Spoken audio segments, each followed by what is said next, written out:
In 1921, Swiss psychiatrist Hermann Rorschach wrote a book called Psychodiagnostic, and it is within that book that the origins of the ink blot experiment, or colloquially known as the Rorschach test, were born. The ink blot test is administered by psychiatrists to try to help analyze the personality of their patient, depending on the answers that they give. Now, the shapes are ambiguous and don't really look like anything solid, but there are usually one or two answers that most people tend to gravitate towards.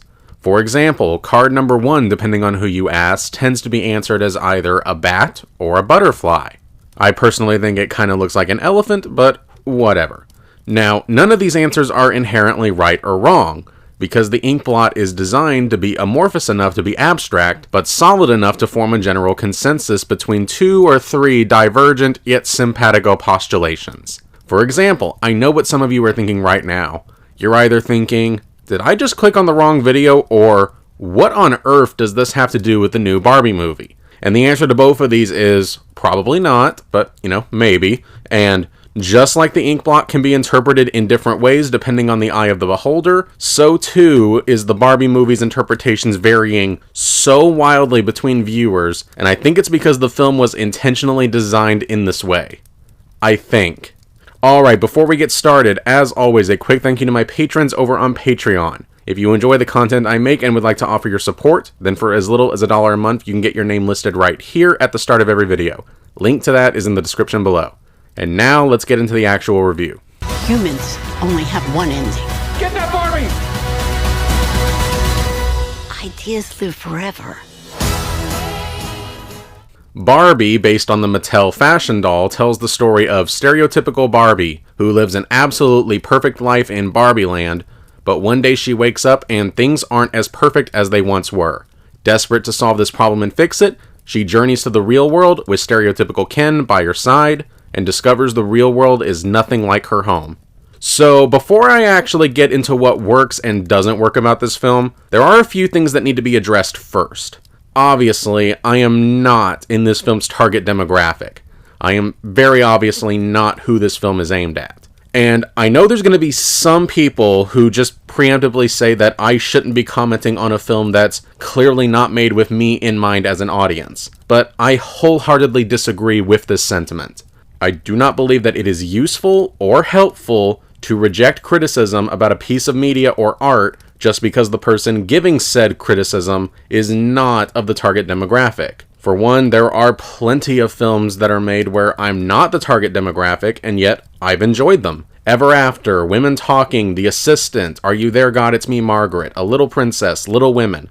I don't like these films in spite of them being aimed at a female audience. I like them because I think they're good movies.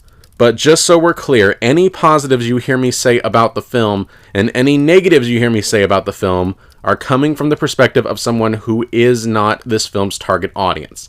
And the second thing I want to mention is this film's political agenda or possible lack thereof. I have, without exaggeration, seen people from every political angle claiming this movie is feminist, that it's anti-feminist, woke, anti-woke, progressive, traditionalist, you name it, it's been labeled as such. Now, do I think this film has a political slant? Yes. This is most obvious in a scene that takes a not-so-subtle swipe at the Supreme Court decision, Citizens United versus FEC. But do I think it is possible to take the film's core message and interpret it in a way that Gerwig didn't really intend? Sure, it's possible.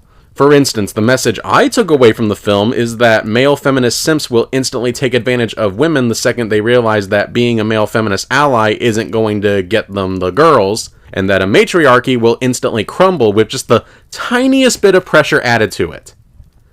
That was the message I was supposed to take away from this film, right? But make no mistake, this is a film that is very clearly social commentary, and based on what I saw, it is most definitely from a feminist perspective, which, to an extent, I get. In fact, it's actually kind of expected for them to do that, considering what Barbie represents as a toy, but at the same time, there are moments where I feel the social commentary completely overshadows the narrative. It doesn't feel like the two are in sync with each other in the same way that Get Out was. In the case of Get Out, the commentary complemented the narrative. It didn't drive it. In Barbie, the commentary drives the narrative. And there's been debate about whether or not the film is outright misandrist, and while I get where people are coming from in this critique, I'm not sure I can go that far. For one example, I've seen people say to this point is that Ken is portrayed as a pathetic beta male that worships the very ground that Barbie walks on. And yeah, that's because that's how he was designed. He was designed to be an accessory for Barbie. He was designed to be a toy made for little girls. So it would be weird and out of place if he was your typical masculine figure. I don't see people complaining about Ken's portrayal in Toy Story 3 as him being a metrosexual beta male. In this film, the Kens may ultimately be the antagonist of the story, but they're not villains. Ken's journey is meant to mirror Barbie's journey, and they both learn something new about themselves.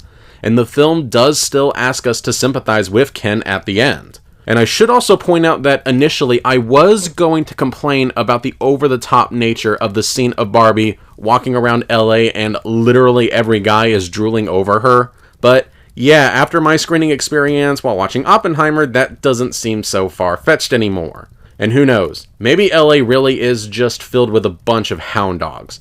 Actually, I can totally believe that's the case. I'd probably say the closest thing the film gets to actually getting political is a scene where one of the characters deconstructs the concept of Barbie with anti-capitalist buzzwords, which, to be fair, the film doesn't say we have to agree with what the character is saying, but I also can't escape the feeling that it was added solely to placate the people that really do feel that way about the Barbie doll. Honestly, the politics of this film could probably fill an entire video essay, so I'll just end by saying this. I don't think the film's statements about feminism and patriarchy are really that meaningful or insightful, and in some cases I think the film is completely off the mark with its commentary. Like how the film's subtext is arguing that if women were in charge there'd be no war, even though the research has shown the opposite is true, but whatever. But the film is also clearly using extremes in much the same way South Park uses extremes in their satire. So it's difficult to really take its stereotypes seriously.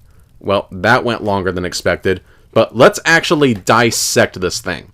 Probably the best thing about this film, and it's not even close, is the production design. Whatever your thoughts on the rest of the film, you cannot deny that this film is visually gorgeous. It's bright, it's colorful, and the sets in Barbie Land actually feel like scaled up versions of the Barbie playsets. Don't ask me how I know that. Even the Mattel headquarters is absolutely stunning to look at, and you can tell that great care was made in making this film very pleasant to look at with eye-popping sets. And of course, there's the element that everybody's been talking about, and it's the performances of Margot Robbie and Ryan Gosling as Barbie and Ken respectively. I mean, if you were talking about ideal casting, this is it. These two embody the stereotypes of their respective casting absolutely perfectly, and then also handle the scenes where they both start to break out of their stereotypes really well. And some of the ideas and themes explored here are not bad ideas in and of themselves. The film touches on existentialist ideas about what it means to be conscious, what it means to be alive, and the entire ending scene is basically giving a subtle nod to Roland Barthes' essay on the death of the author, which I appreciate. And I kind of think is Gerwig's way of acknowledging that, yeah, it applies to her film as well. And also, I did like some of the film references and found that they were integrated well into the film. From obvious ones like The Matrix and 2001: A Space Odyssey, to more subtle ones like the nod to Monty Python and the Holy Grail.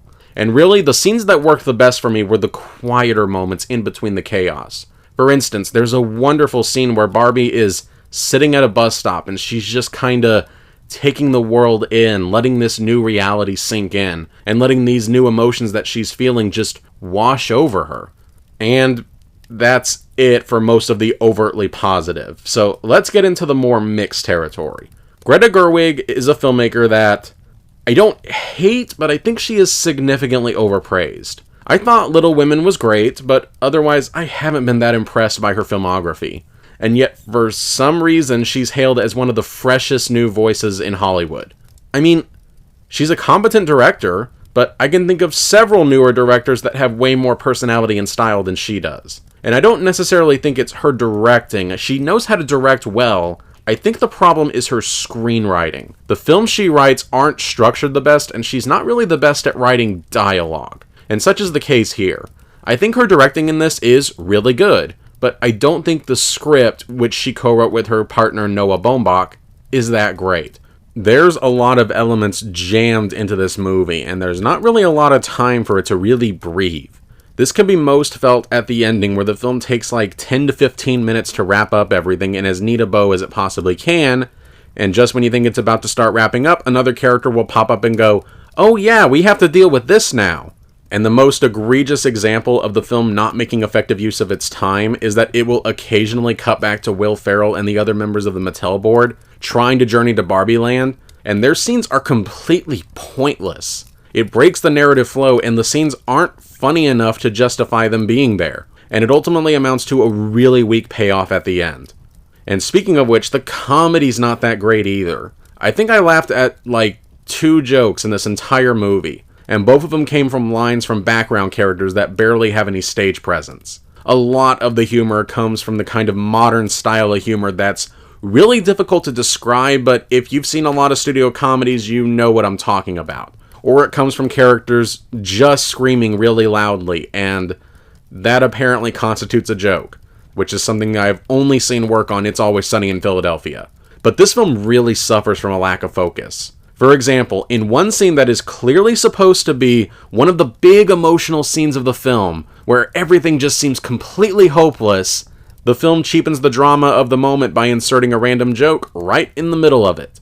So the narrative is kind of a mess, and the film's messages are kind of a mess, and the world building is pretty sloppy too, which, to be fair, I don't think the film expects you to take its world building seriously. You could easily poke holes into this film's logic, in how the real world and Barbie Land are supposed to work, like how Ken and Barbie are both arrested twice in the same day and yet somehow managed to get auto-released, and why Ken even got arrested the first time in the first place when he was literally doing nothing but just standing right next to Barbie. Or why Barbie Land would even need a Supreme Court at all if it's apparently a world where it's perfect and everyone gets along with everyone. Or how the Kens taking over Barbie Land somehow meant that Kenland toys are being made in the real world and sold, and apparently we're making more money than regular Barbie toys, even though that doesn't make any sense. Am I getting overly pedantic?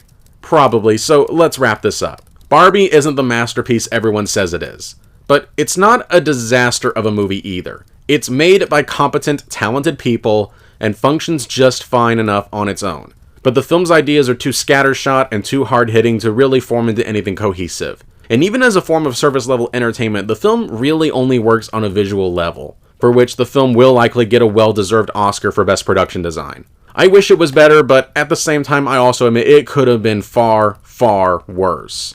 Barbie gets a half-empty shot. And just for the record, just so you can get as many perspectives on the film as possible, my mom and sister both said they liked the movie. And my dad didn't go at all, which, by the way, Dad, you're welcome for me talking Mom out of dragging you to the theater. And I guess that's it for now. Thank you so much for watching. As always, if you want to see my early thoughts of any film I watch or to read more of my reviews, make sure to check out my Letterboxd account. The link to that is in the description below. And make sure that you're subscribed so that you don't miss any upcoming reviews. Have a good day, and I'll see you next time.